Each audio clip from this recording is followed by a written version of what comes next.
ठीक है, पहले इसको खत्म करते हैं और फिर मैं थोड़ा सा आपको एक्सप्लेन कर दूंगा कि किस तरीके से अपने को जो है पढ़ाई वगैरह का और किस तरीके से क्या शेड्यूल रहेगा, डाउट्स वगैरह का, है ना। और मैंने, आप देखिए, ऐसा कुछ भी नहीं है ना, वो भी हो जाता, मतलब मेरी तरफ से मेरे को कोई प्रॉब्लम नहीं है, मेटलर्जी में पढ़ा दूंगा मैं, मेरे को कोई प्रॉब्लम नहीं है।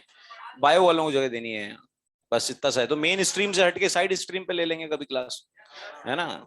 तो पर क्या है कि मेन स्ट्रीम पे नहीं हो पाएगा, है ना, बायो देनी है मुझे, है ना। कोई बात नहीं, कर लेंगे, बहुत बड़ा मैटर नहीं है, बहुत बड़ा मैटर नहीं है कुछ भी, बहुत छोटी सी चीज है, कर देंगे इसको। अच्छा मुझे एक बात बताओ, पहले इसको खत्म कर लेते हैं ताकि एक मेरे ऊपर से बोझ हट जाए, है ना। मुझे एक बात बताइए, आपने सोडियम डाइक्रोमेट, पोटेशियम डाइक्रोमेट वगैरह, आपने पोटेशियम डाइक्रोमेट कल बनाया था, बताओ क्रोमाइट ओर से बनाया था? एक बार चेक करिए, क्रोमाइट ओर का फॉर्मूला बोलिए। FeO.Cr2O3, बताओ FeO.Cr2O3 क्रोमाइट और कहते हैं इसे, बताइए Cr2O3 क्या एम्फोटेरिक था? FeO बेसिक था। बताइए आपने इसमें Na2CO3 जब मिलाया था तो उसमें Na2CO3 को भी ऐसे कर दिया था NaOH प्लस CO2, उसमें जो NaOH था उससे रिएक्शन करी Cr2O3 के साथ। ये एक मैकेनिज्म था जो मैंने आपको समझाने की कोशिश करी जिससे आपको थोड़ा याद रह जाए, है ना। और जो फाइनली जो बना था सॉल्ट, उसमें क्रोमियम की ऊपर ऑक्सीडेशन स्टेट +6 थी, उसका नाम क्या था? Sodium chromate. पहले सोडियम क्रोमेट बना था, फिर जब आप उसको एसिडिक मीडियम दोगे तो सोडियम डाइक्रोमेट बना था, फिर आपने उसमें KCl डाल दिया तो पोटेशियम डाइक्रोमेट बन गया और NaCl बन गया। पोटेशियम डाइक्रोमेट क्यों प्रेफर किया जाता है सोडियम डाइक्रोमेट के ऊपर? क्योंकि सोडियम डाइक्रोमेट इज हाइग्रोस्कोपिक,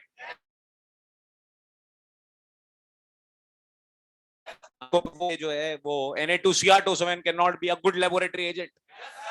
तो ये सब बातें आपने पढ़ी थी और अपन देख लेते हैं एक बार, K2Cr27 खत्म करते हैं, आज चीजों को निपटाते हैं। देखिए ये K2Cr27, मुझे एक बात समझाओ, can it oxidises F- into F2? Can it oxidise Cl- into Cl? ये तुम्हें कैसे पता?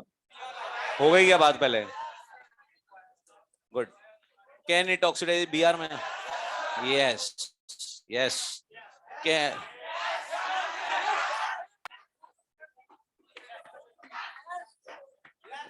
जी इधर देखिए, ऐसे नहीं बोला जाता, इसे OAS बोला जाता है। देखिए तमीज से बोलिए थोड़ा, देखिए can it oxidises Br minus I minus, ये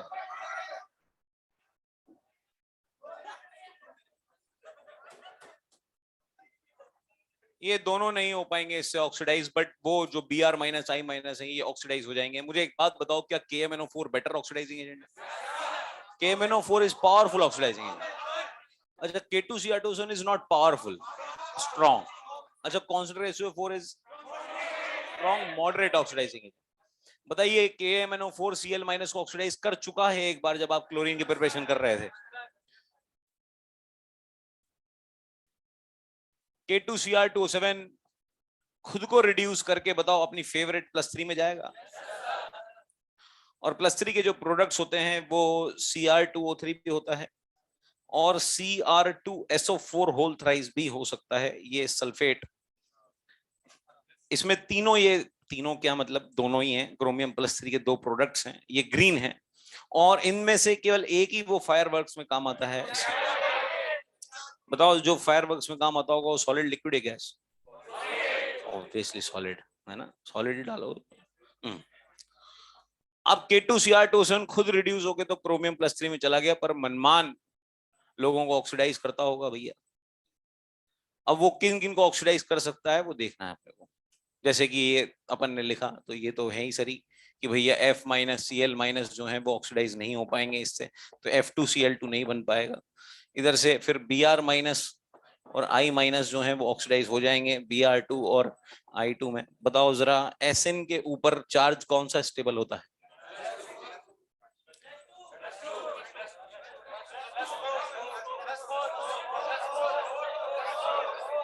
भूल गए आप? इनर्ट पेयर इफेक्ट में आपको बताया था, इस पे इनर्ट पेयर इफेक्ट लगता है क्या? पीबी पे लगता है। Sn+2 से क्या +4 जा सकता है? इसमें इसने कौन सा 30 मार्क का काम कर दिया? नहीं समझे आप मेरी बात को? तो जाना ही चाहता था, तो ये तो कोई लल्लू ऑक्सीडाइजिंग एजेंट भी कर देगा। ऐसे ही बढ़ा रहे हैं इसको, समझ आप मेरी बात? लिस्ट लिखने के लिए, बढ़ा लिखने के लिए कर दिया, नहीं तो ये कोई बहुत बड़ा काम नहीं है कि ये +2 से +4 चला गया, वो तो वैसे ही जाना चाहता था।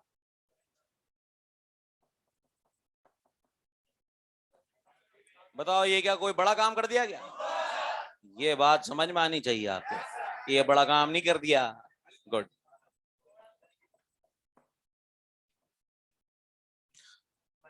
इसको क्या कहते हैं? नाइट्राइट, नाइट्रोजन के ऊपर +3 ऑक्सीडेशन स्टेट।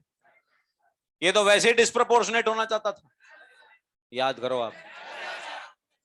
क्या HNO3 + NO में जाता था, HNO2, पर यहाँ NO2 माइनस है, NO3 माइनस में जा सकता है, बिल्कुल क्लियर कट, दिमाग में कोई ज्यादा टेंशन वाली बात नहीं है। नाइट्रोजन के ऊपर +5 आ गया। और देखिए SO2 सल्फर क्या +4 में है, इसको ऑक्सीडाइज करा, SO4 - 2 में जा सकता है या SO3 में जा सकता है, बिल्कुल सही है, तो ये ऑक्सीडाइज हो गया। H2S, बताओ सल्फर किस ऑक्सीडेशन स्टेट में है? क्या सल्फर -2 में है? 0 में जा सकता है, सल्फर बन सकता है। बताओ, एक बार की बात है, एलोट्रोप ऑफ सल्फर पढ़ाए थे आपको, बताओ एलोट्रोप ऑफ सल्फर में मिल्क ऑफ सल्फर था क्या? यार ये बात मैंने बता दी थी कि आपको, मिल्क ऑफ सल्फर के एक सल्फर बनाएंगे आगे, milk of sulphur. Milk of sulphur भी था, प्लास्टिक भी था, कोलोइडल भी था, प्रिज्मेटिक भी था, रोम्बिक भी था, मोनोक्लिनिक भी था। बताओ इसमें क्रिस्टलाइन कौन से हैं? रोम्बिक और मोनोक्लिनिक। क्रिस्टलाइन कौन होता है? जिसका डेफिनेट शेप हो या ना हो वो क्रिस्टलाइन। ये वाला जो सल्फर बनाया, ये एमोर्फस सल्फर बनाया, मिल्क ऑफ सल्फर, मिल्क की दूधिया।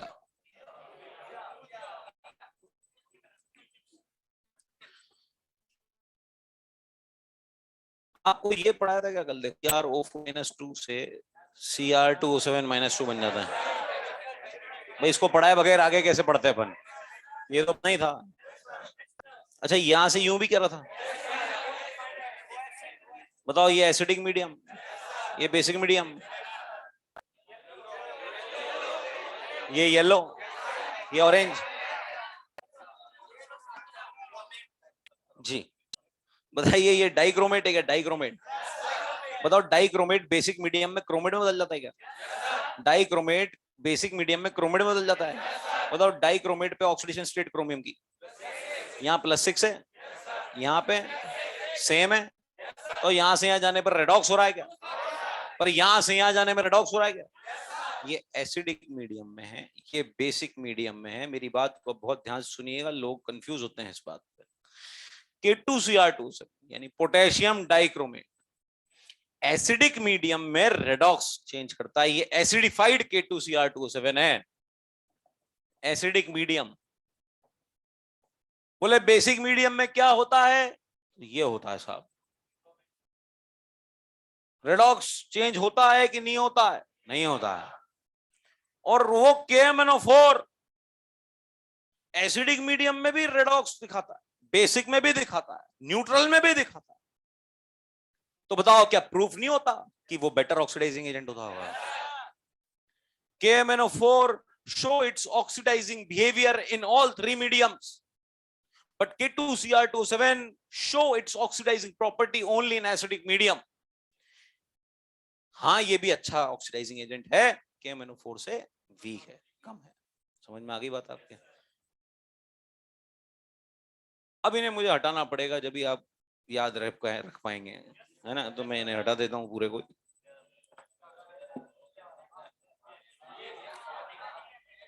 ये भी हटा दूं? भाई ये हटाना वैसे चाहिए नहीं जेन्युइनली, ठीक है, नहीं हटा रहे इसको। लिखिए K2Cr2O7 strong oxidising agent, copy में लिखिए K2 हेडिंग, अरे वही तो चल रही हेडिंग, K2Cr2O7 हेडिंग डाल दी ना कल, वही पढ़ रहे हैं, K2Cr2O7 ही पढ़ रहे हैं। K2Cr2O7 is strong oxidising agent.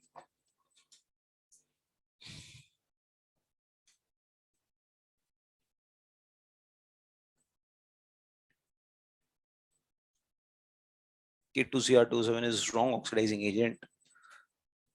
It can oxidize Br minus and I minus.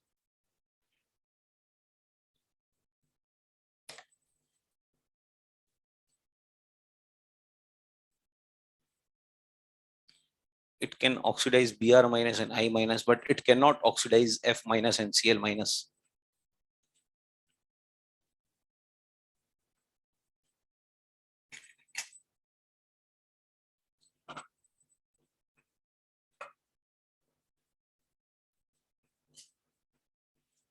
It cannot oxidize F minus and Cl minus.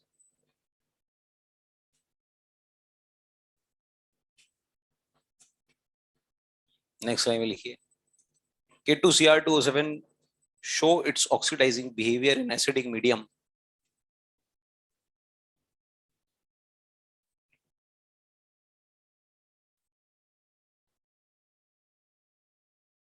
Show its oxidizing behavior in acidic medium, but not in basic medium.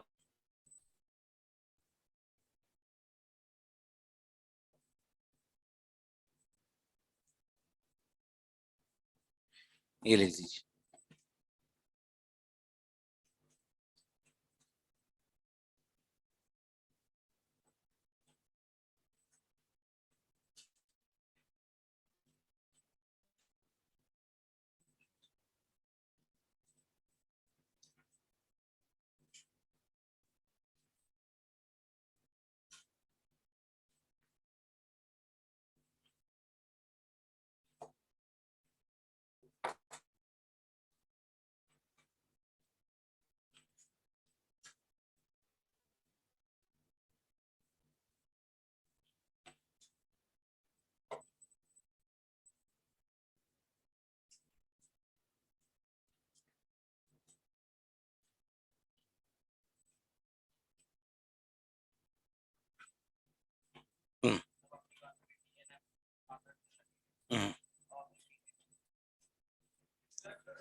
तेरे सारे module के एक भी question solve हो जाएगा.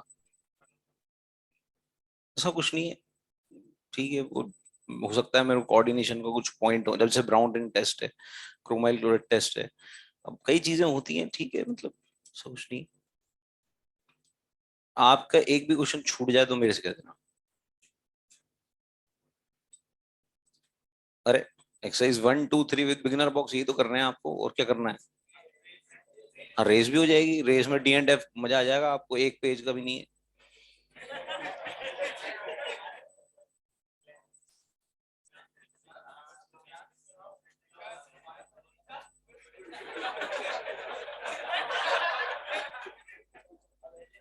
गुटखा मिला है क्या तुम्हें?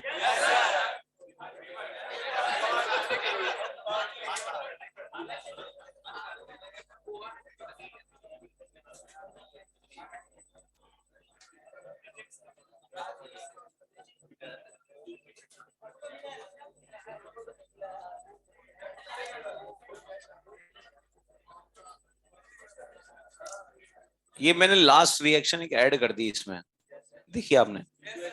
C2H5OH से CH3COOH. अच्छा, आपने ऐसा कभी सुना है कि देखा है क्या कि पुलिस वाले मुंह में पाइप ठूस देते हैं?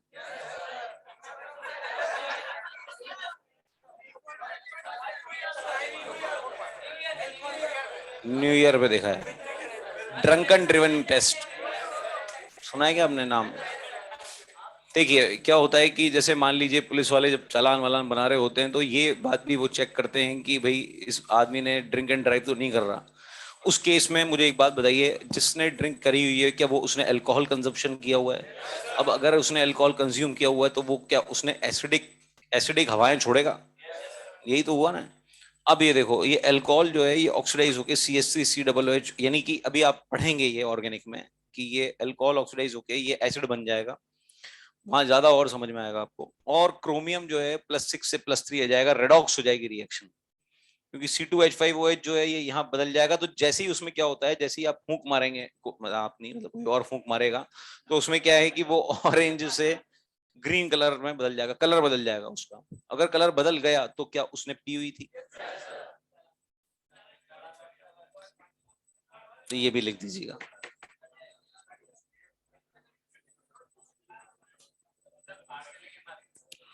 Drunk and driven test.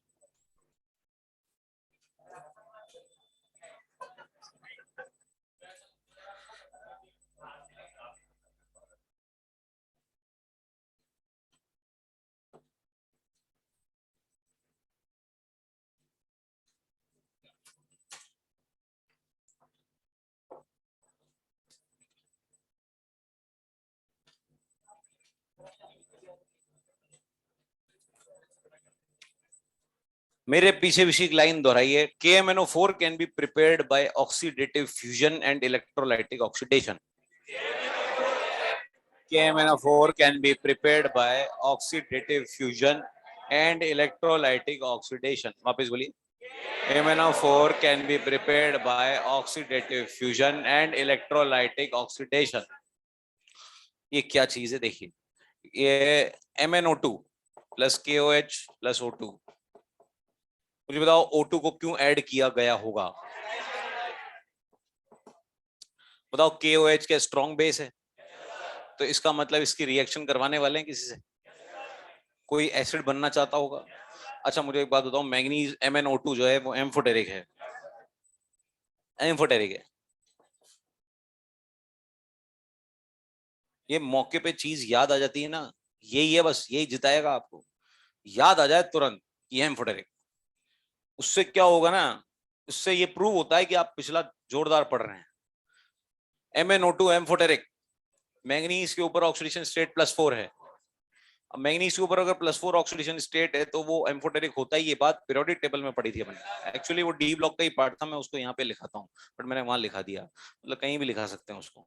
तो वो जो डी ब्लॉक की वो जो टेबल आपने बनाई थी, +1 +2 +3 वाले बेसिक, +4 वाले एम्फोटेरिक, और भी था क्रोमियम +3 Zn+2 एम्फोटेरिक, और +5 +6 +7 वाला एसिडिक था। बताओ ये एम्फोटेरिक है, कैन रिएक्ट विद दिस, क्योंकि ये स्ट्रॉन्ग है। अगर आज ये बेस होता नॉर्मल वीक बेस, तो रिएक्शन नहीं होती। अब बताओ ये सॉल्ट बनेगा, ऐसा सॉल्ट बनेगा जिसमें मैंगनीज अपनी ऑक्सीडेशन स्टेट को बढ़ाएगा या घटाएगा? बताओ अभी क्या है, +4। अब आप मुझे एक बात बताइए, KMnO4 बनाना आसान होता होगा या मुश्किल?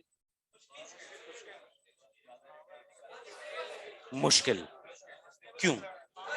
वो पावरफुल ऑक्सीडाइजिंग एजेंट है। अब मान लो उसको कोई भी चीज ऐसी दिख गई जो ऑक्सीडाइज होती होगी, तो ऑक्सीडाइज कर देगा, खुद रिड्यूस हो जाएगा, तो खुद बदल जाएगा ना यार, वो बदल जाएगा।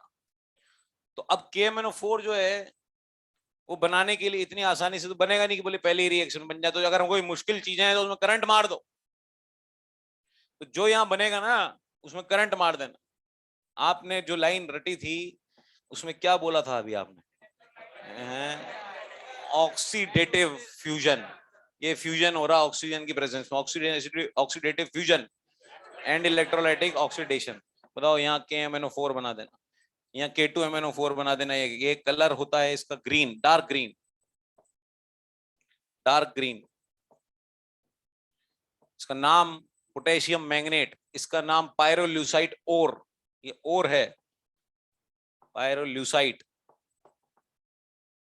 कलर काला, गहरा हरा,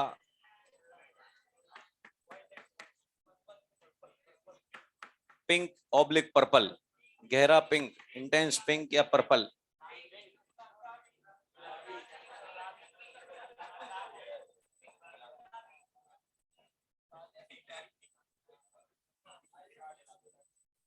काफी इनोवेटिव हैं आप।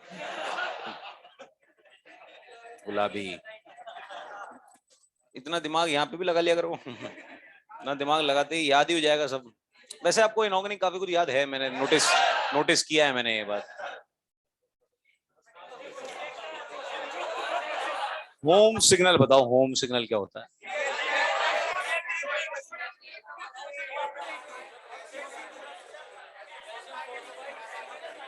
CA3P2 और CaC2, कैल्शियम कार्बाइड और कैल्शियम फॉस्फाइड। उसको जब एरोप्लेन में ले जाते हैं तो ऊपर से फेंक देते हैं, समुद्र में फेंकते हैं। बताओ उसमें वाइट डेंस फ्यूम निकलते हैं। ये pH3 जो होता है वो दो तरीके का होता है, इम्प्योर और प्योर। बताओ इम्प्योर वाला जो होता है ज्वलनशील होता है क्या? जितना आप पुराना पढ़ेंगे उतना आपको नया चमकता रहेगा। और ये सब चीजें इंटरलिंक्ड हैं। मान लीजिए आपने कोई पहले चीज पढ़ी है, अभी आप देखना, अभी आपको इंटरलिंक का पता लगेगा। आज आपको याद आएगा कि अगर वो चीज मुझे याद होती अभी तो और ढंग से समझ में आ रहा होता। अभी अभी आने ही वाला है। एक हीटिंग इफेक्ट में एक चीज पढ़ाई थी आपको, वो लिखूंगा मैं अभी। तो ये, इसका नाम क्या बोला था? Potassium manganate. क्या नाम? Potassium manganate. इसका नाम pyrolusite, potassium permanganate. It is prepared by oxidative fusion and electrolytic oxidation. KMnO4 की यही खासियत है कि एक पावरफुल ऑक्सीडाइजिंग एजेंट है, सबको ऑक्सीडाइज करता पड़ता है। लिखिए,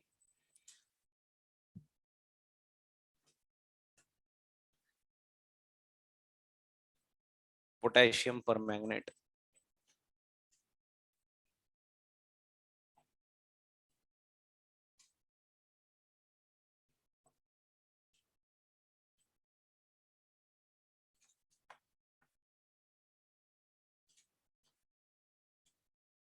potassium permanganate, it can be prepared by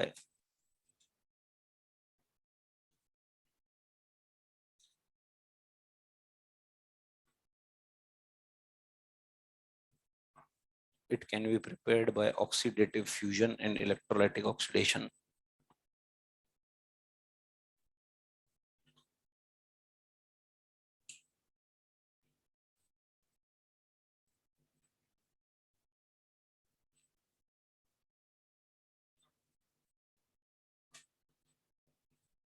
It can be prepared by oxidative fusion and electrolytic oxidation.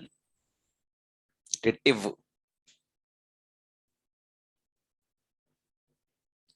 अरे तुम्हारे नहीं है किसी काम की लाइन, लिखो ये।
ये लिखा तो है।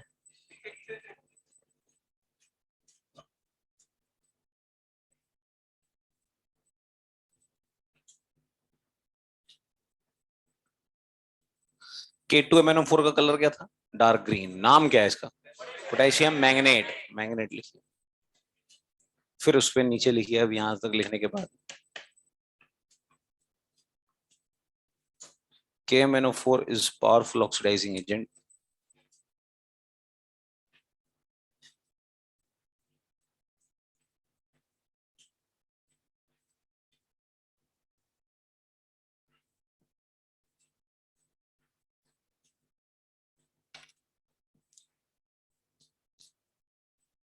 It show oxidizing behavior in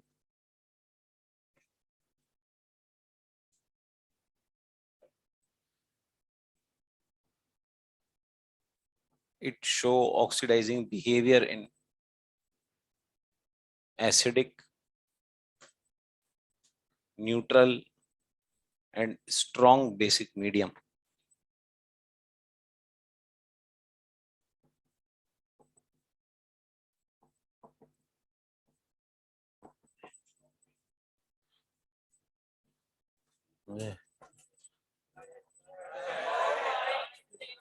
क्या लिखा दिया मैंने? अरे it show its oxidizing behavior या nature in acidic, neutral and strong basic medium. मैं एक मिनट, मुझे बताने तो दे, एक मिनट, तू बिल्कुल ही बीच में। एसिडिक मीडियम में मैग्नीज +2 में जाता है, ये बात पहले पढ़ चुके हो आप रेडॉक्स में। ये तो पढ़ने बोलना ही नहीं चाहिए तुम्हें, ये तो तुम्हें बोल लेना चाहिए, तो पढ़ रखा है, आगे बढ़ो।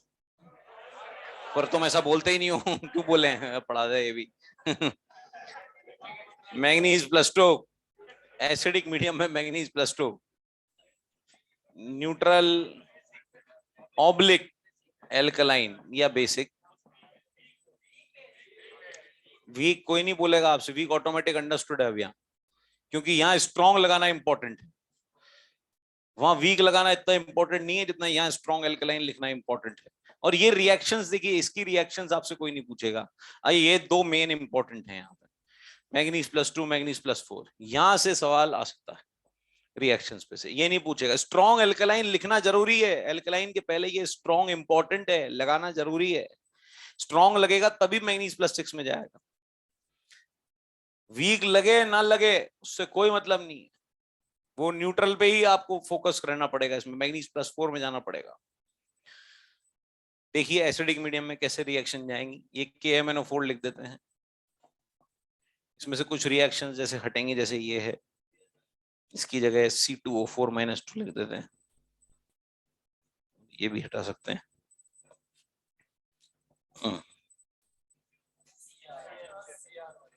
और इसमें Cl- जोड़ सकते हैं, समझ में आया आपके? ये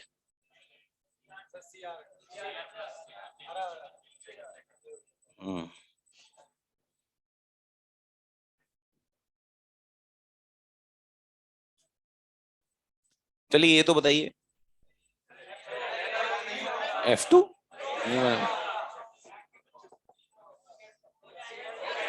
Cl2 Br2 I2 तीनों बनेंगे, +4 Fe+3 NO3- SO4-2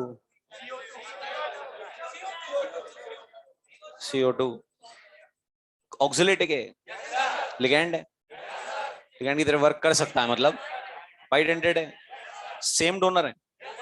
कौन? O-, बाइड एंडेड लिगैंड है, कितनी रिंग बनाएगा? कभी ये स्ट्रॉन्ग हो सकता है क्या?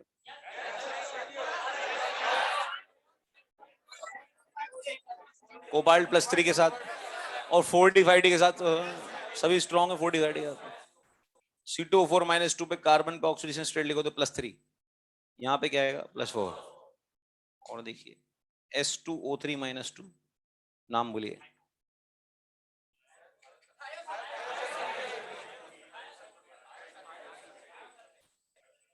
थायोसल्फेट, याद है आपको ये? अभी कल परसों ही पढ़ा है आपने, हाइपो का एनायन है, हाइपो धोने में काम आता था। सिल्वर हेलाइड्स या AgBr, फोटोग्राफी में काम आता है, फोटो खींचने में काम आता है हाइपो।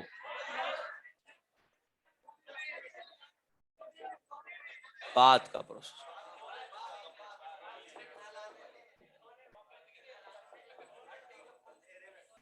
पुराना जितना याद होगा उतना प्रोग्रेस करेंगे। S2O3-2, मुझे बताइए सल्फर पे ऑक्सीडेशन स्टेट +2।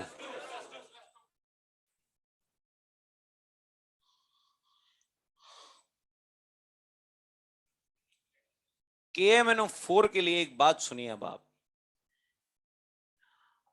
KMnO4 में क्या होता है कि जैसे दो तरीके की आपको रिएक्शन पढ़नी थी, बताओ किसमें ऑक्सीडेशन स्टेट में डिफरेंस ज्यादा आ रहा है? डिफरेंस इस एसिडिक वाले में या बेसिक वाले में? एसिडिक।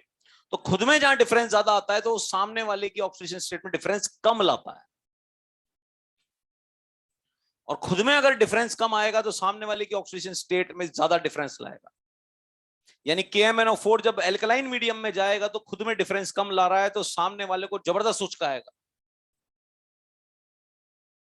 और अगर खुद में डिफरेंस ज्यादा आ रहा है, यानी कि एसिडिक मीडियम में जिसमें डिफरेंस ज्यादा आ रहा है, तो सामने वाले को कम उचकाएगा। नहीं तो ये IO3- में क्यों नहीं गया? BrO3 ClO3 माइनस में जाते हैं। समझ रहे हो क्या मेरी बात? H2O3 -2।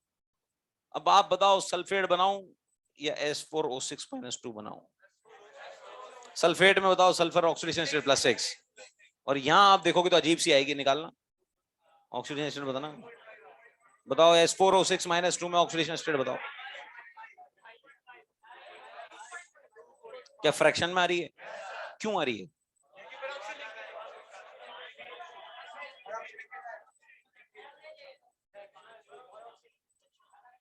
क्यों आया है?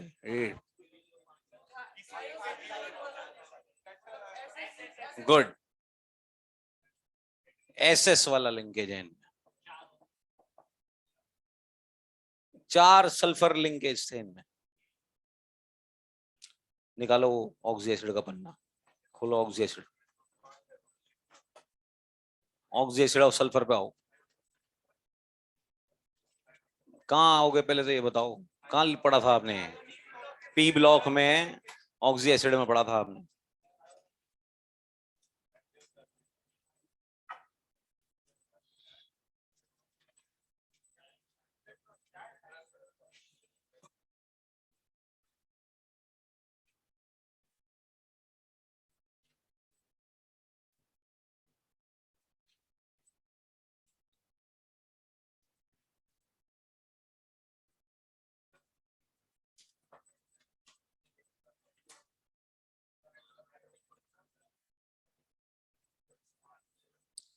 हाँ, याद आया?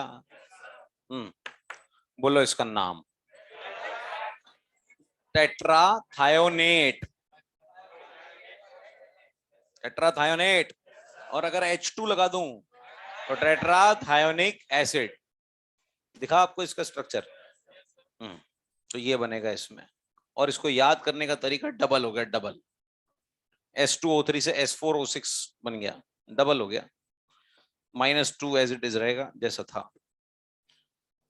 अब अगर मैं S2O3 -2 एल्कलाइन मीडियम में लिखूंगा, एल्कलाइन मीडियम में अगर मैंने S2O3 -2 लिखूंगा, तो बताओ ये ज्यादा उचकेगा या कम? अब बनाओ सल्फेट। नहीं समझ में आई आपको? ये है इंपॉर्टेंट यहाँ बात, यहाँ होएगी गलती आपसे। ये दोनों आएगा ना तो होएगी गलती आपसे। कुछ ही रिएक्शन है कॉमन इसमें, 3-4 ही, 2-3 ही रिएक्शन। जैसे मान लो I- है ऑब्लिक I2, वहां I2 नहीं था, यहाँ I2 है। ये I2 या I-, बताओ ऑक्सीडाइज होके ज्यादा हाइयर में ले जाओ, बोलो IO3-। या आपने तीसरी बार बना रहे हो इसको? पहली बार आपने पिक्स वाली रिएक्शन बनाई थी जिसमें कॉन्सेंट्रेट HNO3 से रिएक्शन कर रहे थे आप। दूसरी बार ओजोन, दूसरी बार ओजोन से कराई जब बना। ओजोन से कराई थी आपने मॉइस्ट और ड्राई, मॉइस्ट आयोडीन और ड्राई आयोडीन दो में कराई थी आपने। मॉइस्ट से बना था HiO3 और ड्राई से बना था I4O9। भूल गए आप? चाहे आप Br2 ले लो या Br- ले लो, ये भी वहीं जाएगा, BrO3-।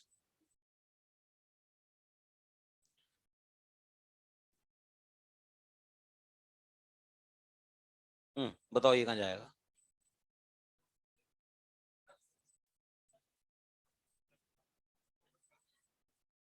एल्कलाइन मीडियम में हो रही है रिएक्शन, मैग्नीज ही है। और बताओ एल्कलाइन मीडियम में मैग्नीज की इच्छा कहां होती है जाने की? +4, +4 में चला जाएगा ये भी ऑक्सीडाइज होके। तो क्या होता है कि आपसे इनमें नहीं आएगी तकलीफ, ये आएगी इनमें, इस S2O3 -2 में या I- Br। यहाँ करोगे आप गलतियां, उनमें नहीं होगी आपसे गलती। Fe+2 में नहीं होगी, इसमें नहीं होगी, इसमें भी नहीं होगी, इसमें भी नहीं होगी।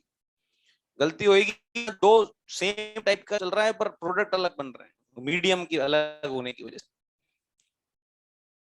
कोई बात नहीं, अभी तो नहीं होगी आपसे गलती, बट आप जब एग्जाम में आपके सामने क्वेश्चन आएगा, अभी क्वेश्चन करते हैं अपन, देखते हैं किस टाइप के क्वेश्चंस दे रखे हैं, इससे आपको आइडिया भी लगेगा कि किस टाइप के क्वेश्चन एग्जाम में पूछे जाते हैं। लिख दीजिए इन्हें।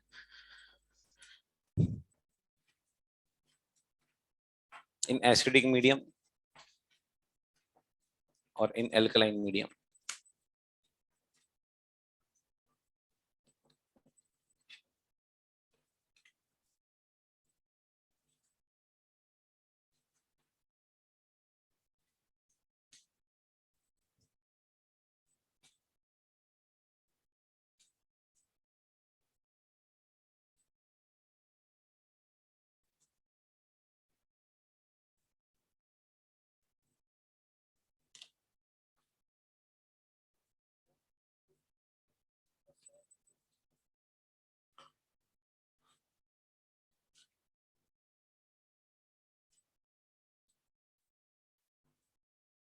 यार जरूरत से ज्यादा ऑक्सीडेशन स्टेट में नहीं जाता कोई भी, और वो थोड़े बहुत नॉन मेटेलिक गुण तो हैं उसमें।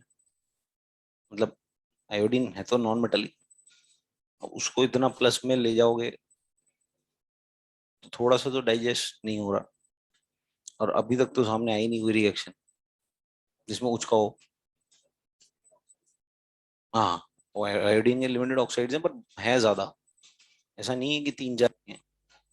हाँ, और सारे स्टेबल हैं, सॉलिड है, सॉलिड है। और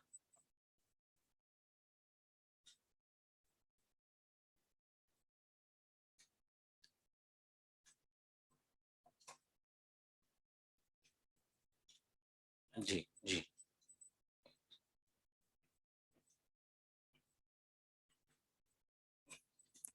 बेसिक। जी। हम्म, ये मैंने बताया है तरीका याद करने का, कॉन्सेप्ट नहीं है। ऐसे कॉन्सेप्ट हो तो हर किसी में हो जाता।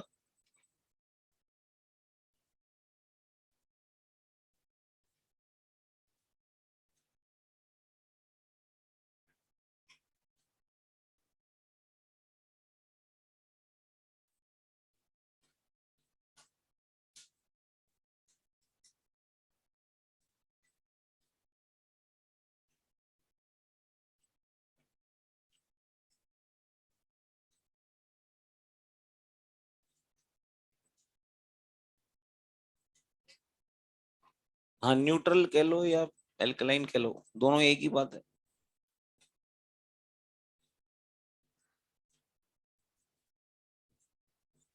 हम्म। हम्म।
भैया बहुत देर हो गई लिखते हुए।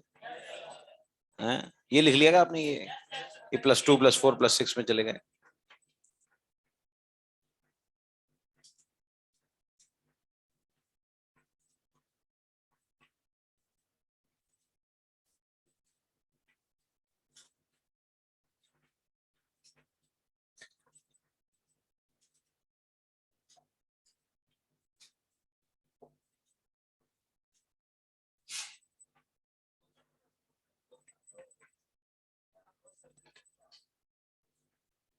अरे बढ़ जाऊंगे मैं आगे, बहुत देर से लिख रहे हो।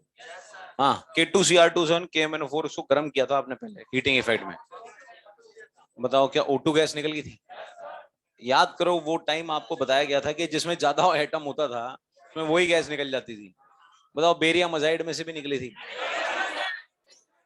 Nitrogen. Very pure, very pure nitrogen is obtain by heating of barium azide. KClO3 में भी O2 निकला था, इन दोनों में से भी O2 निकाला था। PbO2 में भी लिखा हो तो PbO2 में भी ऑक्सीजन निकला था, तो ठीक है। उसके अलावा दूसरे प्रोडक्ट्स बोल दिए होंगे कि भाई आगे पढ़ेंगे या कुछ ऐसा कुछ। और प्रोडक्ट्स देखिए, और भी तो बनते होंगे। तो ये जो प्रोडक्ट्स और बनेंगे ना, मैं आपको हिंट दे रहा हूं, जैसे आपने ये बनाए थे, जहां से आपने इनको बनाया था वही निकाल दो इनमें, वही बना दो इनमें वापस। अब बताओ KMnO4 जब आपने बनाया तो क्या MnO2 का इस्तेमाल किया था? क्या किया था ना MnO2 का? अच्छा इधर देखिए प्लस, बताओ MnO2 एम्फोटेरिक है क्या? इसकी एम्फोटेरिक Cr2O3 है। ये भी यूज की थी आपने क्रोमाइट ओर में, इससे बनाया था। प्लस क्या यहाँ K2MnO4 भी बनाया था क्या आपने? K2MnO4 से बनाया था इसको, तो वही बना दिया। नाम क्या है इसका? Potassium magnet. Pyrolusite. Colour dark green, colour pink purple, colour orange, colour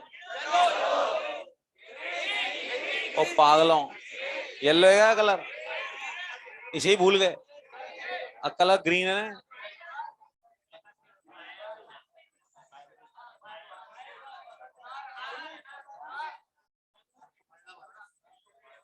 भाई आपने K2Cr2O7 बनाया था तो आपने सोडियम क्रोमेट बनाया था पहले, मैं आपको याद दिलाऊं।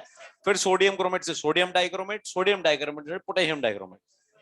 तो सोडियम क्रोमेट की जगह सोडियम क्रोमेट थोड़े लिखूंगा मैं यार, यहाँ पे पोटेशियम क्रोमेट ही तो लिखूंगा यार। सो हीट क्या ये बन गया, और सेम प्रोडक्ट है, ये Cr हटा के Mn लगा देना। ये दोनों एम्फोटेरिक और दोनों O2, ये लोग कितने सिमिलर हैं हीटिंग में। जी बहुत बहुत धन्यवाद। देखिए आप, देखिए K2Cr4 KMnO4, नाम बोलिए इसका। Potassium magnet.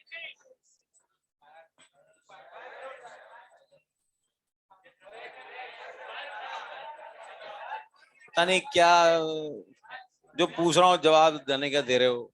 अरे इसका नाम पोटेशियम डाइक्रोमेट, इसका नाम पोटेशियम क्रोमेट, इसमें पोटेशियम पर मैग्नेट, इसका नाम पोटेशियम मैग्नेट। यहां से क्या हटाया? पर, ऊपर से डाई, तो डाई पर हटा दिया। लिख दो, लिखो लिखो लिखो लिखो लिखो लिखो K2Cr2O7 हीटिंग की ये बन, हीटिंग लिखो। अरे हेडिंग, फिर हेडिंग, यही हेडिंग है यार। K2Cr2 KMnO4 पढ़ रहे थे, उसकी हीटिंग कर दी तो उसकी भी साथ में कर दी। हीटिंग लिख दो, हीटिंग ऑफ K2Cr2 KMnO4, सबके नाम लिखना और कलर लिखना।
सबके नाम और कलर लिख देना।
लिख लिए होंगे अब तक तो भैया।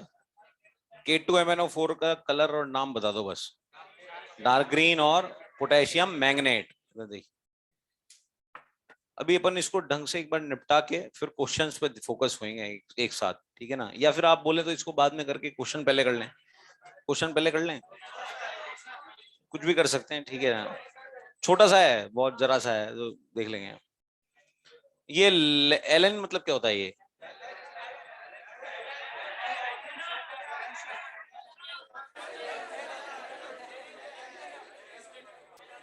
अरे भैया, क्या ये लेंथेनम है? नहीं है। लेंथेनम का सिंबल तो La होता है।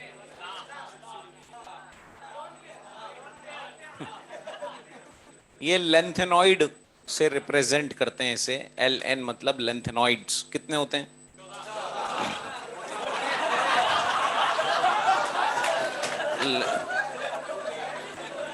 There are 14 lanthanoids and these are represented by Ln.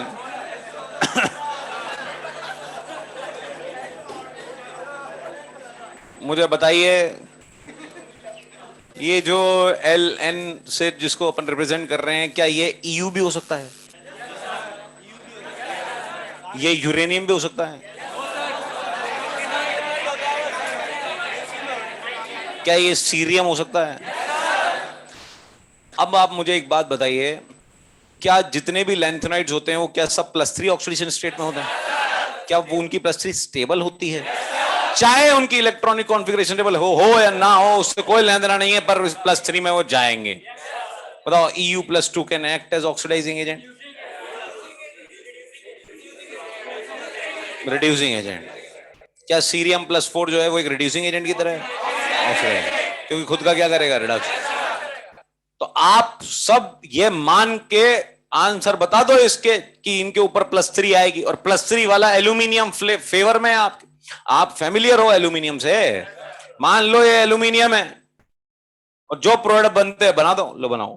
क्या बनाओ?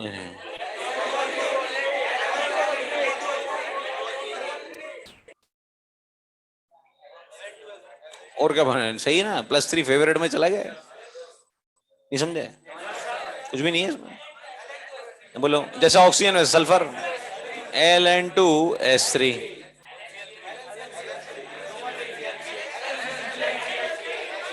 अब 1 मिनट रुकिए आप, 1 मिनट रुकिए आप, बताइए ये रेडॉक्स रिएक्शन है क्या?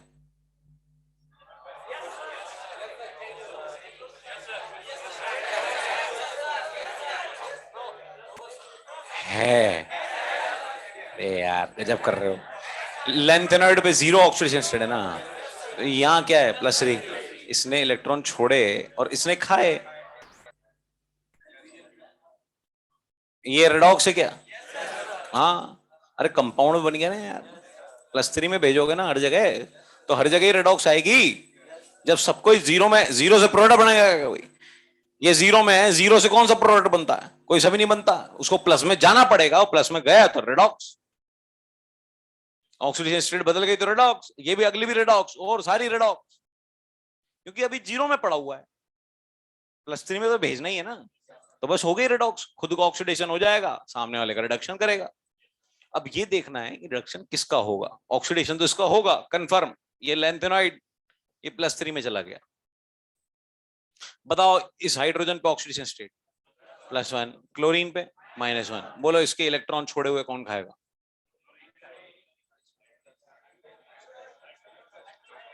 इसके छोड़े हुए इलेक्ट्रॉन कौन खाएगा? हाइड्रोजन ही खाएगा ना। क्लोराइड तो खाक हुआ के बैठा है, अपनी मिनिमम ऑक्सीडेशन स्टेट में, उसका फर्दर रिडक्शन नहीं हो सकता। क्लोरीन की रेंज -1 से +7, यहाँ +1 है, ये इलेक्ट्रॉन खा लेगा, इसका खुद का रिडक्शन हो जाएगा। रिडक्शन होके क्या बनाएगा? H2 गैस निकाल देगा। बताओ, ये क्या Cl- पे झपटेगा? ये इसके चढ़ जाएगा, ये LCl।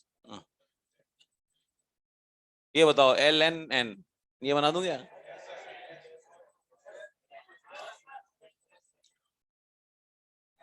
H2O,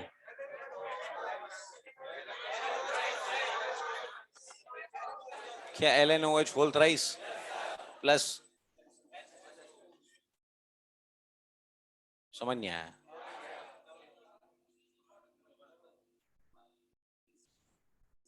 हाँ, ये हाइड्रोजन पे ऑक्सीडेशन स्टेट +1 है। अच्छा, इसको H+OH- लिख दूं क्या? ये लो H+1 OH-1, ये LnOH होल थ्राइस बना दिया। इसने छोड़े ना इलेक्ट्रॉन, इसने पकड़ लिए, इसने खा लिए। ये हाँ, कुछ भी तो नहीं है।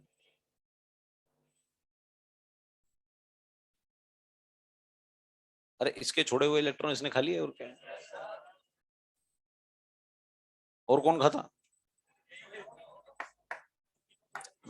Cl2, ये इलेक्ट्रॉन छोड़ा खाया, और कमो कैसे Cl के -1, LnCl3, यही बनेगा ना यार ये।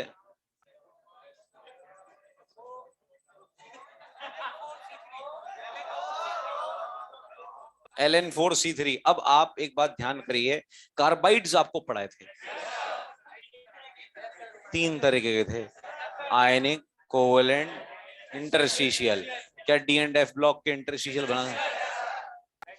तो कार्बाइड जो बनेंगे वो इंटरस्टिशियल बन सकते हैं, बिल्कुल सही है। इंटरस्टिशियल कंपाउंड जो होते हैं, बताओ वो जो होते हैं वो नॉन स्टाइकियोमेट्रिक या स्टाइकियोमेट्रिक? नॉन स्टाइकियोमेट्रिक होते हैं।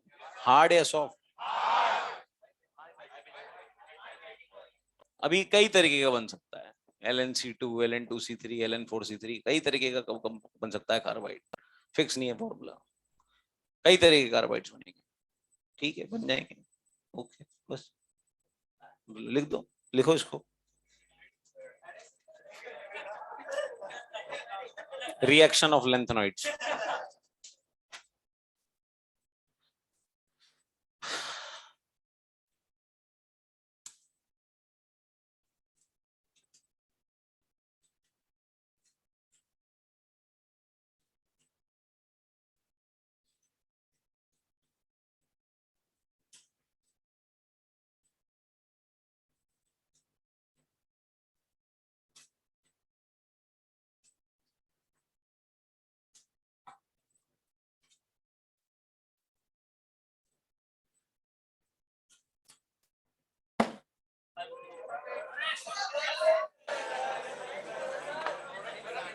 सात थी, 7, 7। अब सोचो कौन सी थी? 7 थी।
सात थी।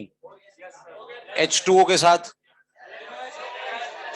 H2O के साथ LnOH whole thrice plus H2, Cl2 के साथ LnCl3, O2 के साथ Ln2O3, नाइट्रोजन के साथ LnN, कार्बन के साथ Ln4C3, Ln C2 एटसेट्रा कर दीजिए, इंटरस्टिशियल लिख दीजिए। HCl के साथ LnCl3 प्लस H2 और सल्फर के साथ Ln3S2, Ln2S3 like aluminium.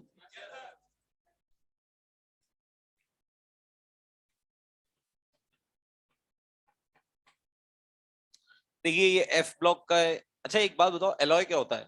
Alloy रटी हुई डेफिनेशन नहीं चाहिए 8-9 वाली, रटी हुई डेफिनेशन नहीं, एक सिंपल भाषा में ऐसे ही बात बोलिए कि समझ में आ जाए।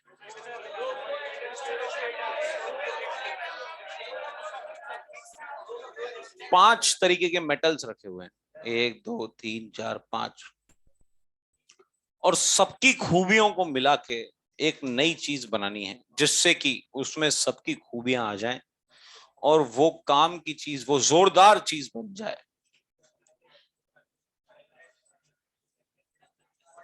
वी कैन से हाइब्रिड, कोई दिक्कत नहीं है। Alloy is solid solution, solid solution होता है एलॉय। उसको पहले पिघलाते हैं, उसको मिक्स करते हैं, फिर उसको सॉलिडिफाई करते हैं, सॉलिड सॉल्यूशन को एलॉय कह देते हैं। relative definition वो थी, it is a homogeneous mixture of two or more solids known as alloy. Example alloy brass.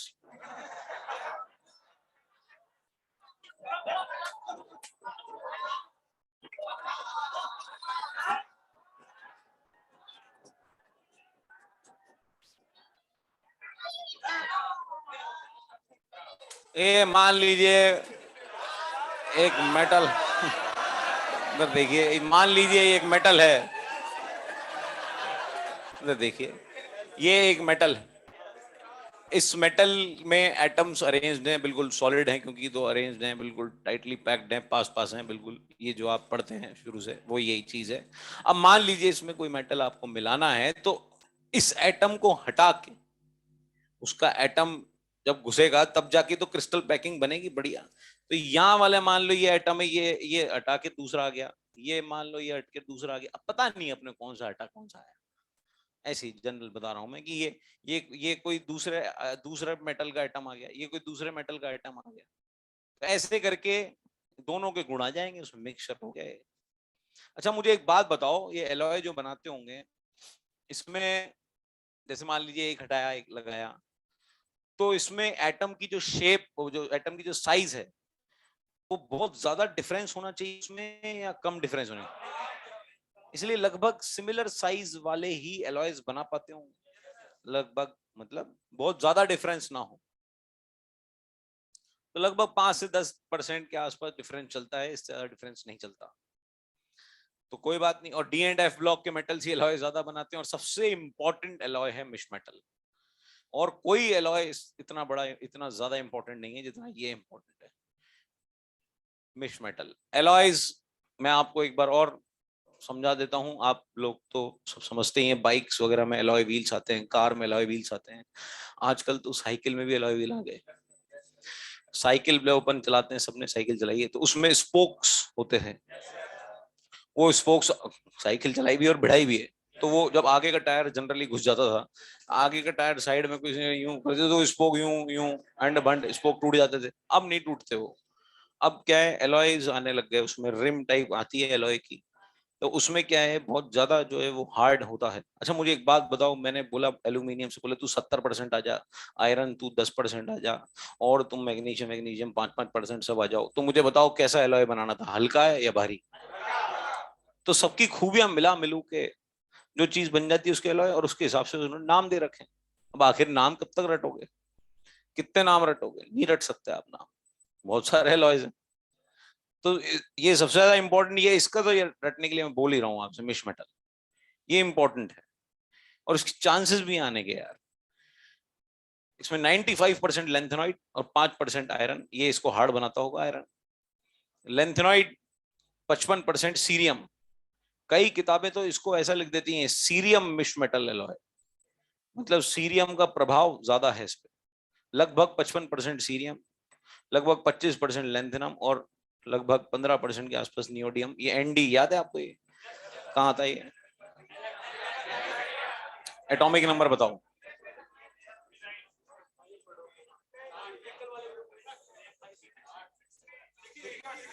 60। अरे सीने पर नदियां, ये है वो नदियां। एनडी 60, ये 58, ये 57। ये मिश मेटल आपको याद? हाँ आपको आना ही था डाउट, कोई बात नहीं, लिख दिया मैंने फिर भी। हाँ गलती हो गई मुझसे, मान लेते तो ठीक है। कई बार लेंथेनॉइड्स को लेंथेनम में ले लिया जाता है और कई बार कई किताबें नहीं लेती हैं, तो इसको एग्जैक्ट आपसे ये भी नहीं पूछेगा कोई बाइफर्केशन। आपको तो बस इतना सा ध्यान रखना है 95% लेंथेनॉइड, 5% आयरन है। अब देखिए ऐसा नहीं होता कि हर मिश मेटल एक जैसा होगा, मिश मेटल भी कई तरीके के होते हैं। ऐसे थोड़े ना मिश मेटल एक जैसे ही हो गया, बोले मिश मेटल आज से मिश मेटल ये होगा जिसमें 95% लेंथेनॉइड, 5%। अरे इधर उधर सरक भी सकता है भैया, 90 भी हो सकता है, ये 10 भी हो सकता है, 80 तक भी हो सकता है। तो कुल मिला के सीरियम सबसे ज्यादा है, ये आपको ध्यान रखना है, तो इनको लिख लीजिए आप। और एलॉयज जो हैं ये होते हैं, ये हटा दिया, ये हटा दिया, दूसरा लगा दिया, तो लगभग सिमिलर साइज होनी चाहिए। तो आप एलॉय लिखिए, मिश मेटल एलॉय लिखिए, और इसमें एक बात ये लिखिएगा,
alloys are solid solution, metals to be mixed should be of similar radius।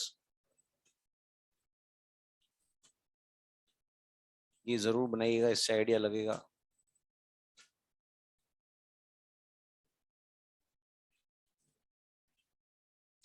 और 25% लेंथेनम, 55% सीरियम, लगभग अप्रोक्सीमेटली ये निशान बना रखा है ये मैंने, ये अप्रोक्सीमेटली इतना इतने होते हैं। अब आप डाउट बताइए एक्सरसाइज 3 के जो आपको दी थी, आपको क्वेश्चन करने को दिए थे और कुछ शायद 2 छोड़े थे, वो 2 भी करिए, वो भी कर दीजिए, जो छोड़े थे आपने क्वेश्चन वो भी करिए।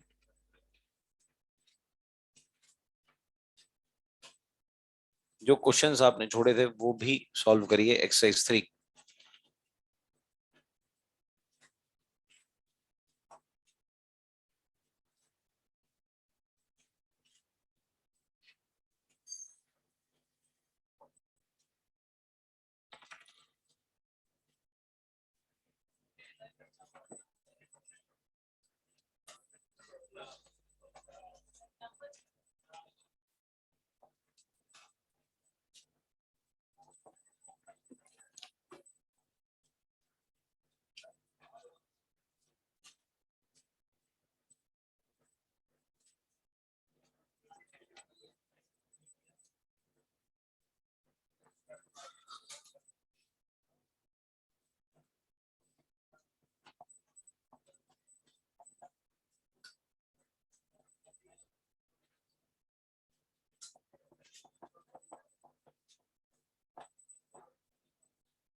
इसमें एक मिसप्रिंट है 12th नंबर के सवाल में, जो चौथा ऑप्शन है उसमें Cr2O7 - 2 कर लीजिएगा। 12th नंबर का सवाल, 12th नंबर का सवाल, 4th ऑप्शन।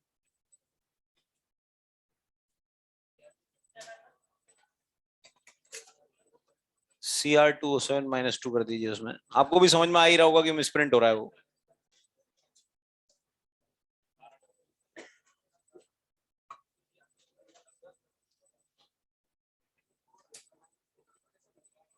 ये देखिए स्ट्रक्चर, क्वेश्चन नंबर 12 स्ट्रक्चर से हो पाएगा।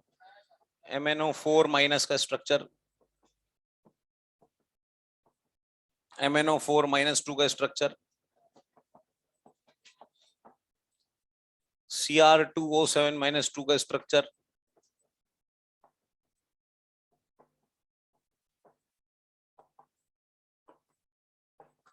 और किसका स्ट्रक्चर पूछ रहे हो? तीन, चौथा भी तो होगा एक और ऑप्शन, CrO4 - 2 का स्ट्रक्चर।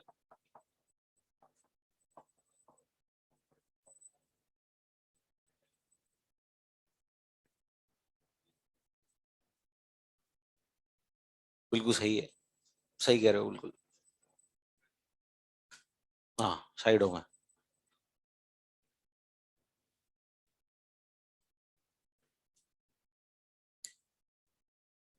अच्छे क्वेश्चन है इसमें, एक्सरसाइज 3 में। आप डाउट पूछिए जब भी कुछ चीजें समझ में आएंगी। हाँ बताइए, क्वेश्चन नंबर 4th,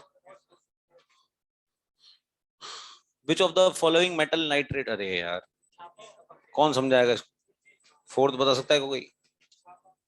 हाँ, छापा। हाँ, वो क्या करेगा? वो रिएक्टिव कम होगा या ज्यादा? अरे जो नीचे आएगा इलेक्ट्रॉन सीरीज में, वो रिएक्टिव सबसे कम होगा। तुम लोगों ने सवाल नहीं किए ना सबने। कुछ लोगों की ही शक्ल पे कॉन्फिडेंस दिख रहा है केवल, बाकी सब मत करो। आप सवाल मत करो, कोई बात नहीं, आएगा भी नहीं है। सबसे इंपॉर्टेंट चीज क्वेश्चन ही है। 8 नंबर देखिए, पहले इसका आंसर बताइए 4th का।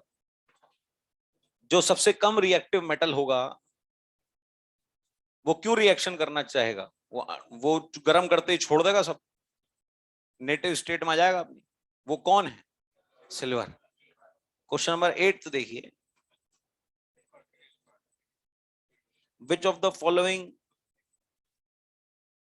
Lanthanoid ion has maximum spin magnetic moment? अब ये तो कॉन्फ़िगरेशन लिखनी पड़ेगी भैया, कॉन्फ़िगरेशन लिखोगे जब ये आएगा। ये तो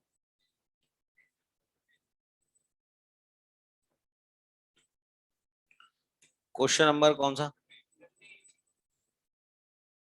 15 तो आना ही था, खैर डाउट।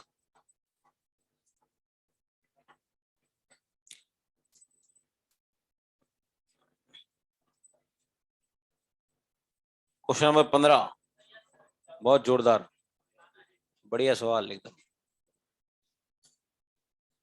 हर एक पॉइंट में अलग कॉन्सेप्ट, यानी 4 कॉन्सेप्ट अलग अलग बार पूछे हैं उसने, और क्वेश्चन एक ही को पैरामीटर बना रखा है, Fe+2 और Fe+3। यार मैं बता दूंगा, मजा नहीं आएगा, खुद लगाओ ना दिमाग, बता दूंगा मैं तो। मेरे को तो ये क्वेश्चन ही याद है, वो ferrous compound are easily hydrolysed in ferric compound, ऐसा कुछ लिखा हुआ है उसमें।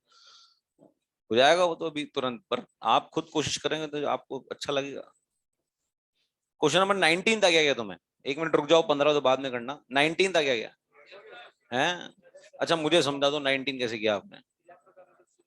19 का पहला ऑप्शन ये सही है क्या? सही रिएक्शन है? बताओ, जिंक हाइड्रोजन गैस निकलवा देगा? अच्छा कॉपर निकलवा देगा? क्यों? नीचे आता है। अच्छा थर्ड ऑप्शन सही है क्या? चलो ये सेकंड आंसर तो आ गया तुम्हारा, थर्ड सही है क्या? क्यों कह रहे हो सही है? क्या Cu2I2 लिखा हुआ है तो वो सही लग रहा है? अगर Cu(I2) होता तो गलत होता। क्या कॉपर+2 के साथ 3 अनस्टेबल है? चौथा Na2CrO2O4, ये गलत लिख रखा है थोड़ा, Cr2 को हटाओ वहां से, Cr कर दो, Na2CrO4 थोड़ा गलत लिखा हुआ है, Na2CrO4 2 हटाओ वहां पे।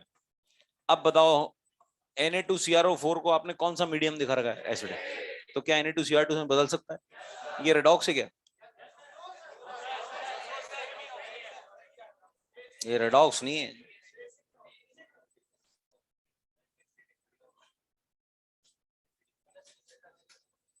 रेडॉक्स कब होता है? एसिडिक मीडियम में। किसके एसिडिक मीडियम? डाइक्रोमेट के एसिडिक मीडियम में। ये किसको एसिडिक मीडियम दिखा रहे हो? क्रोमेट को। डाइक्रोमेट को जब आप एसिडिक मीडियम दिखाओगे तो क्या होगा? रेडॉक्स। इस बात में थोड़ा कंफ्यूज लग रहे हैं कुछ लोग। मैं एक बार फिर से बोल देता हूं ये बात। क्रोमेट से डाइक्रोमेट बदल जाता है एसिडिक मीडियम में। डाइक्रोमेट से क्रोमेट बदल जाता है बेसिक मीडियम में। पर अगर डाइक्रोमेट को रेडॉक्स करनी है तो उसको एसिडिक मीडियम दिखाना पड़ेगा, जो कि आपने कॉपी में लिख रखा है। और अगर उसने बेसिक मीडियम देखा तो वो रेडॉक्स नहीं करेगा। जो फोर्थ ऑप्शन है ये रेडॉक्स चेंज नहीं है, ये नॉन रेडॉक्स है, क्योंकि सोडियम क्रोमेट से सोडियम डाइक्रोमेट बनना is not a redox change.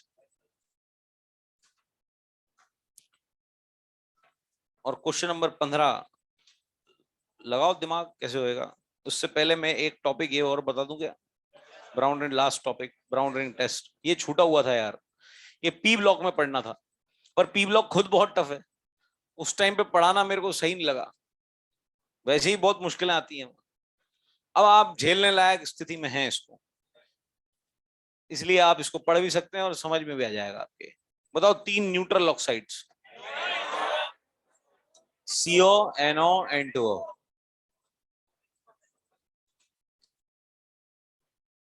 Iron के साथ NO+1 में होता है, ये बात बताई थी क्या आपको? इधर देखिए, देखिए थोड़ा सा शुरुआत में आपको हो सकता है टफ लगे, बट मैं कोशिश करता हूँ आपको इसमें जुगाड़ बताने की। देखिए ऐसा लगेगा कि कॉन्सेप्ट ही है, पर कॉन्सेप्ट जो है ब्राउन रिंग टेस्ट का कहीं दिया नहीं हुआ है, फिर भी नहीं। आप नाइट टाइम का टेस्ट करना था, टेस्ट ऑफ नाइट्रेट EnO3-, यानी टेस्ट ट्यूब में आपको नाइट्रेट का एक्वस सॉल्यूशन बना के दिया। आप नाइट्रेट कोई सा भी ले सकते हैं, या NaNO3 नहीं है, सॉल्ट के फॉर्म में एक्वस सॉल्ट बना के दिया, एक्वस फॉर्म में पानीदार। आपने उसमें ऊपर से टेस्ट ट्यूब में FeSO4 डाला, जो कि फ्रेशली प्रिपेयर्ड है। और ये बात आपको अभी थोड़ी देर में समझ में आएगी कि फ्रेशली प्रिपेयर्ड क्यों लिया होगा। अभी अभी आ जाएगी आपको थोड़ी देर में समझ, 5 मिनट में। फ्रेशली इंग्लिश समझ में आता है कि हाँ भाई ताजा बना हुआ।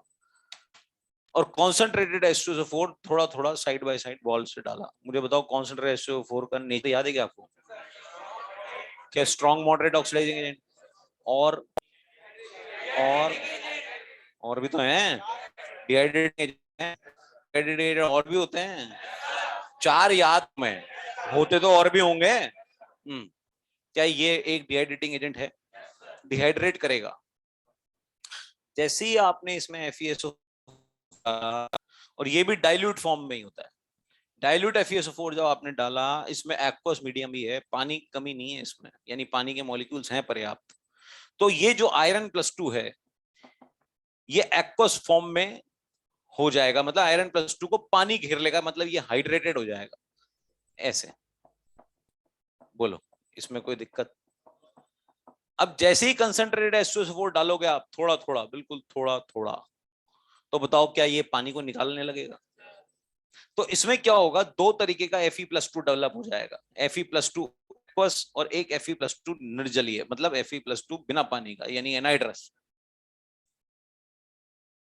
जी, बिना पानी का 2 जनरेट हो जाएंगे अलग अलग।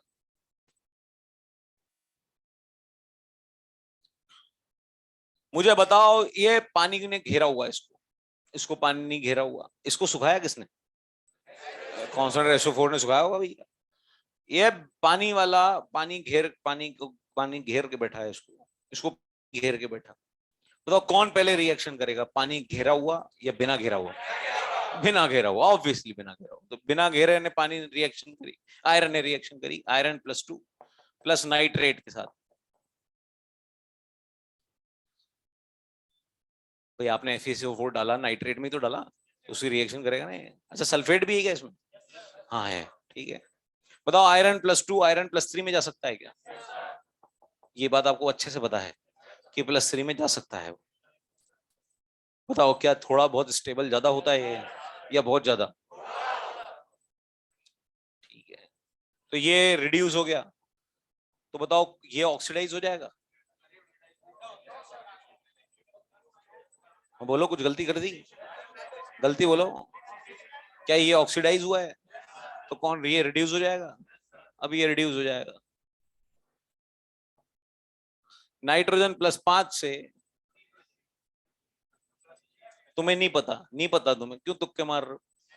नाइट्रोजन +5 से इसके डिफरेंस ले लो, इसकी ऑक्सीडेशन स्टेट का 1। डिफरेंस 2 आया ना भैया, तो NO बना देना, NO।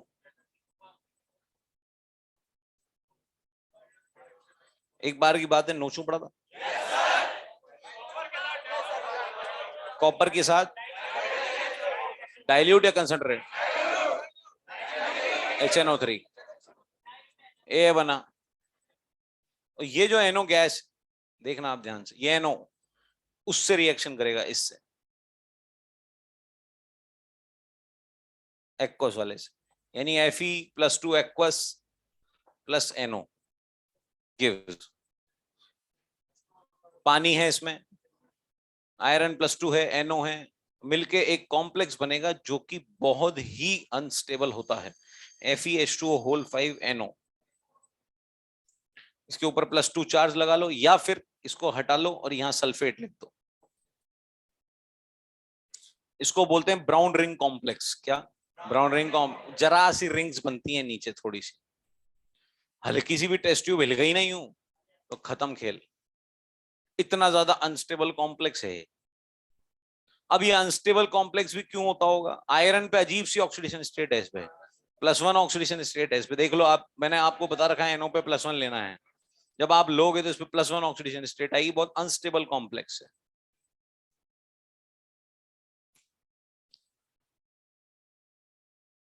जब लास्ट ईयर में कोरोना हुआ था ना, जब वो सबको हुआ था, जब उस टाइम पे कौन सा था वो, लेवल 2 क्या फेज 2 था, जो सेकेंड वेव, उसमें से ऑलमोस्ट सबको हो गया था, है ना, मुझे भी, ऑब्वियसली मुझे भी हो गया था। तो उस टाइम पे कोरोना में क्या हो गया था कि टेस्ट चला गया था भयंकर। इस बार नहीं गया, उस बार टेस्ट चला गया, बिल्कुल टेस्टलेस मामला हो गया। अच्छा, सही हो गया इंसान, उसके बाद टेस्ट आने में फिर 10-12 दिन 15 दिन लग गए। ठीक है भाई, लग गए, रिकवरी चल रही थी। अब रिकवरी चलती है तो इंसान ज्यादा खाता है या कम? कम। तेरी रिकवरी नहीं चल रही भाई, मेरी रिकवरी चलेगी तो मैं तो ज्यादा ही खाऊंगा ना यार। तो खाया भी खूब। अब उस टाइम पे अगर मेरे मम्मी जो है वो मुझे ऐसा खाना दे देती, सुबह की रोटी रात को, रात की रोटी सुबह को, जब मुझे टेस्ट नहीं आ रहा, आप समझना मेरी बात, मुझे टेस्ट नहीं आ रहा, तो उस टाइम पे वो मुझे कैसा खाना दे रहे होंगे?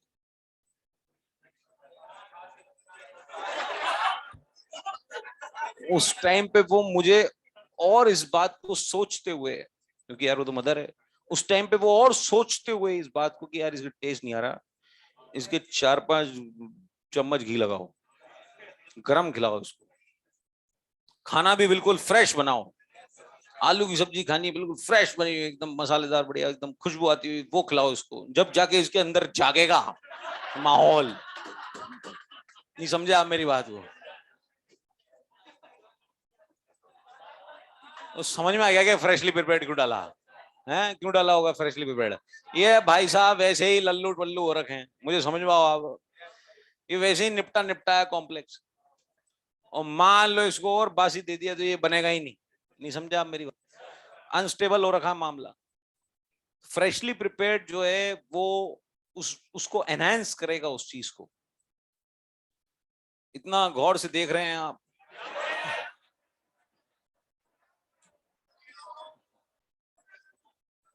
तो याद हो ही गया होगा।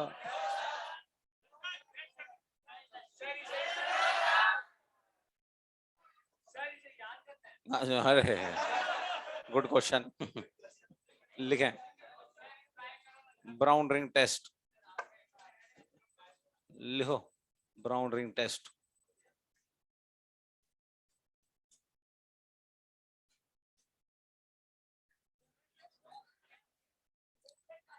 Brown ring test, test of nitrate.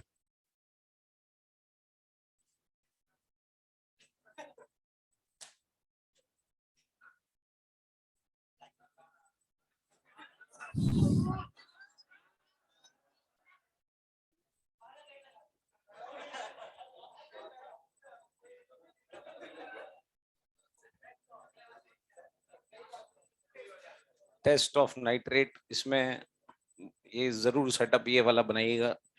Nitrate aqueous में फ्रेशली प्रिपेयर्ड ये डाला, कॉन्सेंट्रेट 4। और ये जो तरीका है ये आपको नहीं मिलेगा तो ठीक है, ये तो मैंने ऐसे बता दिया था कि आपको ये याद रहे कि Fe+2 पहले एनहाइड्रस वाले ने रिएक्शन करी, फिर हाइड्रस वाले ने।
ब्राउन रिंग कॉम्प्लेक्स अनस्टेबल होता है।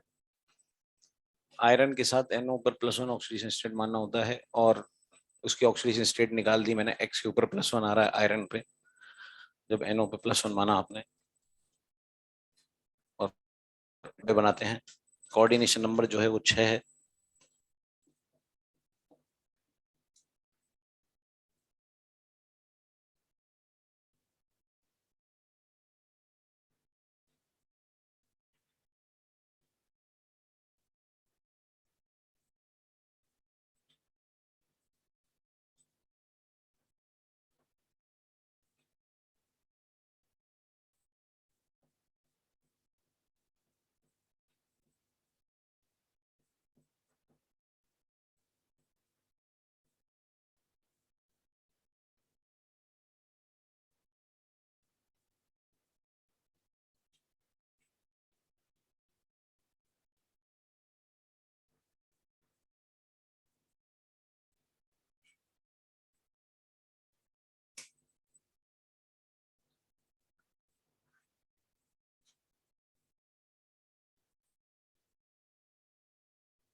यहां तक समझ में आ गया?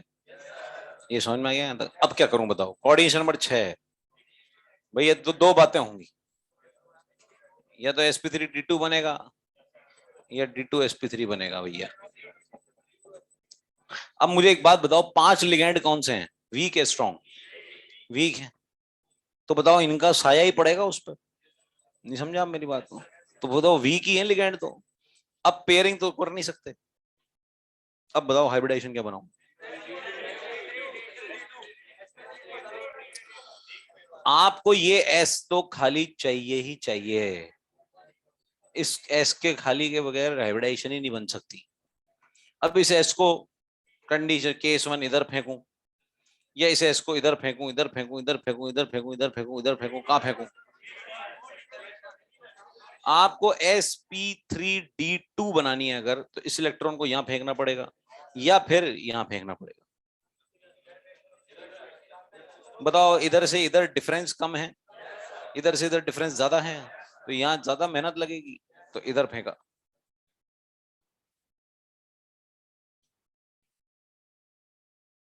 अब जिस इलेक्ट्रॉन को इधर फेंका, अब आपके दिमाग में आएगी बोले यार स्ट्रॉन्ग लिगैंड तो नहीं था, क्यों फेंक रहे हैं?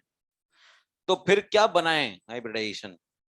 हाइब्रिडाइजेशन फिर क्या बने? और कुछ नहीं बन सकती ना, कुछ करना तो पड़ेगा ही ना सॉल्व को, इसको केस को। बताओ अनपेयर कितने बचे? तीन। तीन अनपेयर।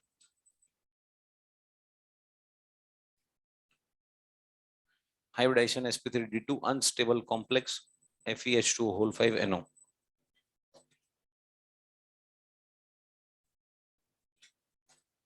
NO पे +1 है, तो वो NO भी लिगैंड वीक है इस बार, क्योंकि कैटायनिक लिगैंड सोचो आप कितना घटिया होता होगा।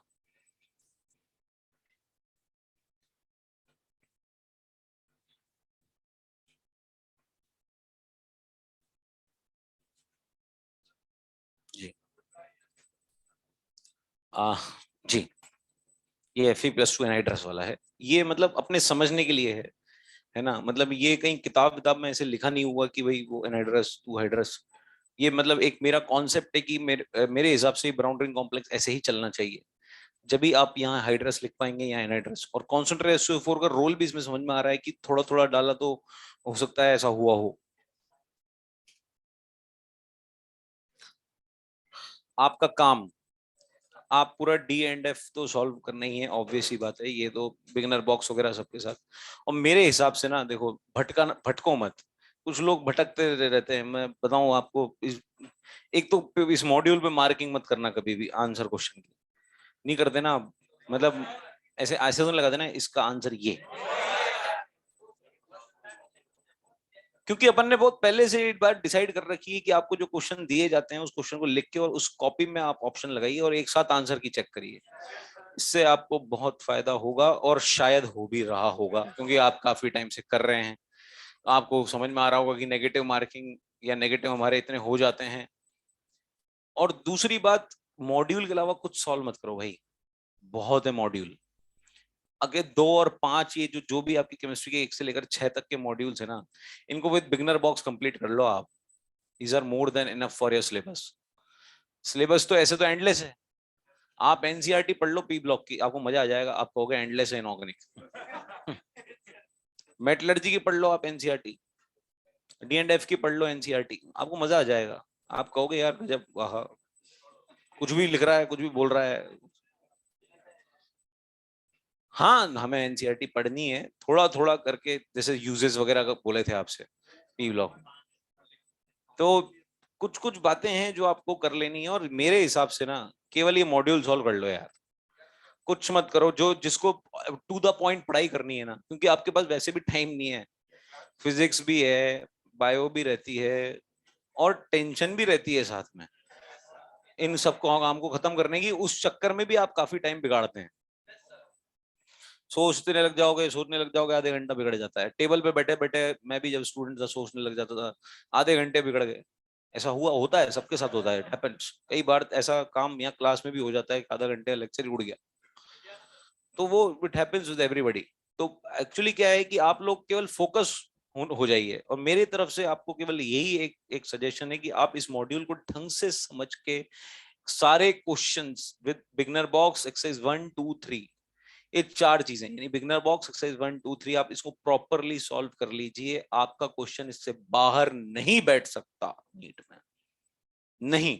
और इसमें भी आउट ऑफ सिलेबस दे रखा है, उस मतलब आप ऑलरेडी आप इतने सही प्लेटफॉर्म पे हैं, इतने सालों की मेहनत है वो मॉड्यूल, हर साल एक नई मेहनत होती है उस पर, तो ठीक है। तो इस बात को ध्यान रखिए। बाकी मेरी तरफ से आप लोग परफेक्ट हैं, पढ़ाई कर ही रहे हैं आप लोग, ठीक है ना। और कुछ बात होगी अगर ऐसा लगता है कि नहीं ठीक है, तो किसी लेक्चर वेक्चर भी कुछ और ले सकते हैं, ऐसा कोई प्रॉब्लम नहीं है। पर मेरी तरफ से मतलब इतना अगर आप पढ़ लेंगे तो 15 क्वेश्चन से बाहर, 15 क्वेश्चन अगर आए तो आपके बाहर नहीं जाएगा कोई भी क्वेश्चन, ये कन्फर्म है। इतने सालों का एक्सपीरियंस है तो नहीं जाएगा इससे बाहर क्वेश्चन। और ऑलरेडी आपकी कॉपी में आउट ऑफ सिलेबस चीजें हैं। और अगर आपको कोई स्पेशली ऐसा लगता है कि नहीं इससे पढ़ना चाहिए, तो वो भी आप पढ़ सकते हैं अलग से मेरे पास काउंटर पे आके। 7 दिन तक मैं यहाँ रहूंगा इस काउंटर पे। उसका जो टाइमिंग है वो आपके पास आ जाएगा। उस टाइम पे ही आप सारे डाउट सॉल्व करके पूछ लीजिएगा, या फिर आप मुझे कॉल भी कर सकते हैं, मैं फोन भी उठा लूंगा, क्योंकि मेरी क्लासेस नहीं चल रही हैं अब। आज खत्म, क्लास नंबर सबके पास है ऑलरेडी, सबके पास है, फोन करते तो रहते हो।